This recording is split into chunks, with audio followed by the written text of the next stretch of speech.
First, let me set the context. I think we would all agree that higher education is a necessary precondition to social and economic development. Africa, we all know, is a continent on the rise, enormous growth, enormous population growth, but there is a dearth of quality human resources. You hear it time and time again from all walks of life. There was a World Economic Forum executive survey. One of their biggest issues was the quality of human capital. 80% of the population is under 24. Per student spend is $2,000 compared to $6,000, which is the average of the world, and nearly $10,000 per student in the OECD countries. Enrollment in higher education is 6%, the lowest anywhere in the world.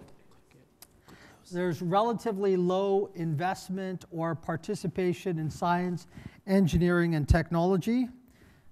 If African economies are going to continue to progress, they've got to move up the value chain. There is a mismatch of skills between university graduates and what the market wants. You've got these vibrant, energetic, bright young people who paid a lot of money to go to school. They come out with a piece of paper ready to tackle the world, only to be told by corporations that they don't have the necessary skill sets. So there's a mismatch. Those types of issues are going to create other serious issues. And we've seen issues of unemployment in other parts of the world. So you just can't have this workforce continuing to think that they have the requisite skill sets and companies saying, I'm sorry, you don't have those skill sets. The demand for higher education, there's a genuine thirst and passion in Africa. Governments cannot do it alone. There is a role for the private sector. That role is increasing. So what is AKU doing about that? And I'm sorry, it's going to be a bit self-promotional for the next minute because I'm really talking about what our university is doing. And our university is in 8 countries in South Asia and in Africa, but the 3 countries where we have a presence in now in Africa are Kenya, Tanzania, and Uganda, and we're looking into expanding into Rwanda and Burundi, so the EAC countries. So my comments really focus on Eastern Africa more so than Africa in general.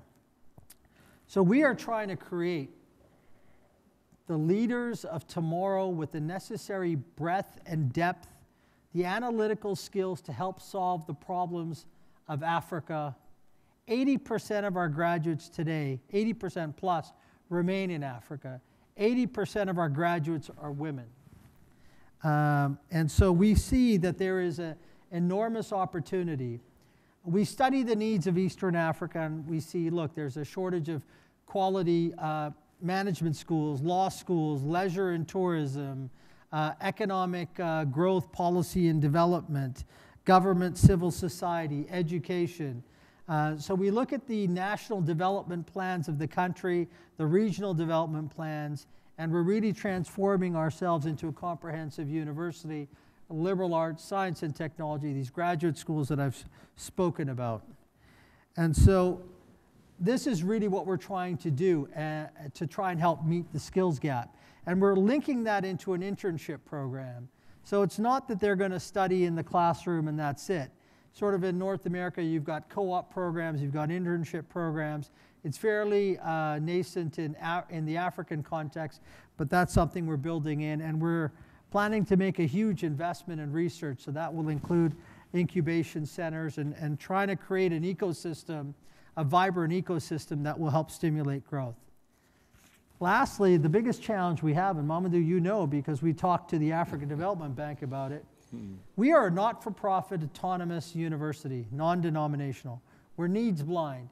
If a student is able to get in on merit and they can't afford the fees, we work with that student. In our 28-year history, I'm not aware of one student that was ever denied admission because they couldn't afford to pay the fees. Now, for all this growth, we're looking at a $1 billion capital expansion program.